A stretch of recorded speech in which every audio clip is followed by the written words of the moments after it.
Hey, I'm Philip, this is Compiled Bits, and I'm here to analyze and offer arguments about trends in and the form of video games. There are already a lot of videos out there that deal with the content and themes of games. However, we're missing stuff about the actual form and developmental forces behind them. And there's lots to be said about that. Games are a young growing medium, and it's important to talk about what makes a good one and how you make it. At any rate, today I'm here to talk about a trend that affects how video games get made these days. I'm talking about the trend of servicing the brand. Video games and sequels run hand in hand. As consumers, we sort of love to buy sequels. I mean, of the top 20 best-selling games of all time, 12 are sequels. Companies know this, and the franchise sequel is ever present because of it. Industry events such as E3 feature companies devoting large swaths of their conferences to promote these new sequels. So it's safe to say that we like to buy them and companies like to sell them. And devs are affected by this when they go to make a new game. They have to satisfy this service to the brand. Let's do a quick thought experiment. Say you hear a new Tetris game is coming out. What do you think it'll be? A hardcore military shooter? A story-heavy indie platformer? A hardcore roguelike? You don't think of any of those. You probably think of a puzzle game, in particular a game where you arrange different shaped falling blocks into rows to gain points. And that expectation of what a game named Tetris should be is the brand. A sequel in the games industry is under immense pressure to stay true to whatever brand that they're working with.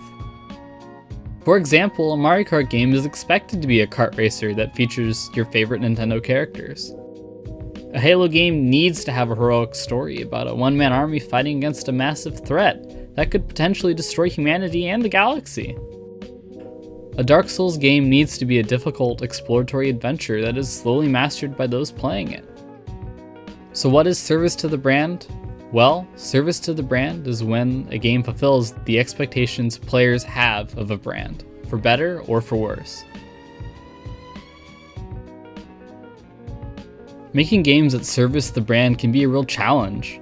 As sequel after sequel comes out, mechanics can get stale and what worked once simply might not work at all. So games must continue to evolve to stay relevant and fun.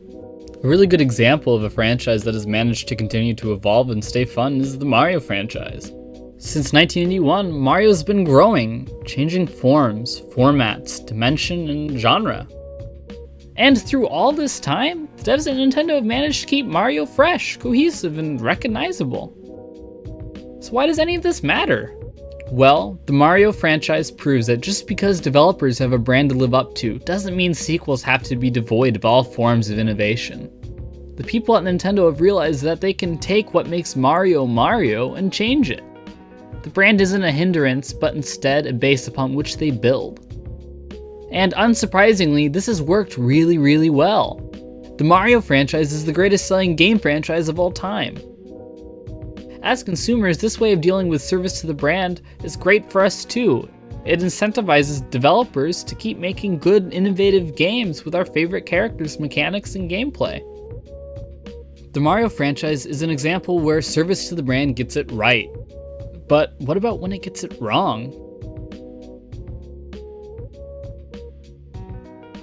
Sega's Sonic franchise simply does not handle its brand well. Sonic has been around since 1991, and initially, Sega created a character who was a breath of fresh air. They were able to successfully compete against the relatively duller Mario. Sonic games were new, they were different, they were fast. Eventually, the Sonic brand became all about speed, fast-paced gameplay with a fast character, and as the gaming world moved from 2D to 3D, Sonic wasn't actually able to keep up with his contemporaries. What made 2D Sonic work mechanically didn't really translate well to 3D, and the Sonic team didn't explore innovating their franchise. This refusal to find a way of making Sonic work in 3D culminated finally in the train wreck that was Sonic 2006.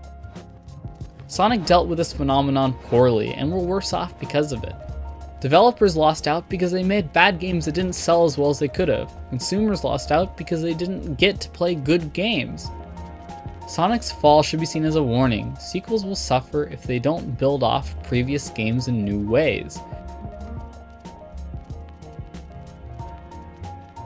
I'm afraid sequels aren't going anywhere anytime soon, and neither is service to the brand. Developers need to understand the ramifications of that. This trend doesn't need to prevent innovation. You can still make good games that are sequels, you just have to be willing to subvert, remix, and explore the brands you're working with. As consumers in the game press, we need to support sequels that deal with servicing the brand well. By doing so, we'll foster an industry that makes good sequels that are still innovative, even if they are inherently derivative, and I think that's a pretty good goal.